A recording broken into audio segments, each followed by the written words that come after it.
आपने देखा होगा किस प्रकार की साजिशें हो रही है। अभी बलरामपुर में एक बड़ी कार्रवाई को हम लोगों ने आगे बढ़ाया। सबके रेट उसने तय किए। 100 करोड़ से अधिक का ट्रांजैक्शन अब तक उसके 40 खातों में प्राप्त हुआ है। पीलीभीत और अन्य कुछ स्थानों पर कुछ धर्मांतरण की बातें सामने आई हैं। हिंदू और सिखों के बीच में फूट डालने के प्रयास तो तमाम लोग करेंगे। पीलीभीत और अन्य कुछ स्थानों पर कुछ धर्मांतरण की बातें सामने आई हैं। हम सरकार के स्तर पर तो कार्रवाई कर रहे हैं, आप भी इसमें थोड़ा सजग होइए। और यहां की टीम गई और घर वापसी के बड़े कार्यक्रम को उन्होंने वहां पर आगे बढ़ाया। आपने देखा होगा किस प्रकार की साजिशें हो रही हैं। अभी बलरामपुर में एक बड़ी कार्रवाई को हम लोगों ने आगे बढ़ाया है। आपने देखा होगा उसने रेट तय किए थे। यानी कैसे धर्मांतरण के कार्यक्रम को आगे बढ़ाना है।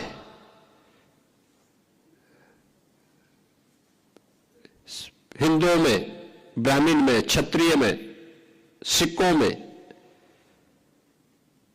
अन्य ओबीसी जातियों में, अनुसूचित जाति जनजाति के लोगों को कैसे धर्मांतरित करना, सबके रेट उसने तय किए हुए थे। विदेशों से उसमें धनराशि आ रही थी। आप सोचिए 100 करोड़ से अधिक का ट्रांजैक्शन अब तक उसके 40 खातों में प्राप्त हुआ है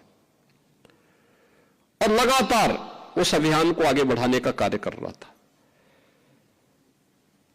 एक लोग किस रूप में देश का स्वरूप बिगाड़ने का काम कर रहे हैं।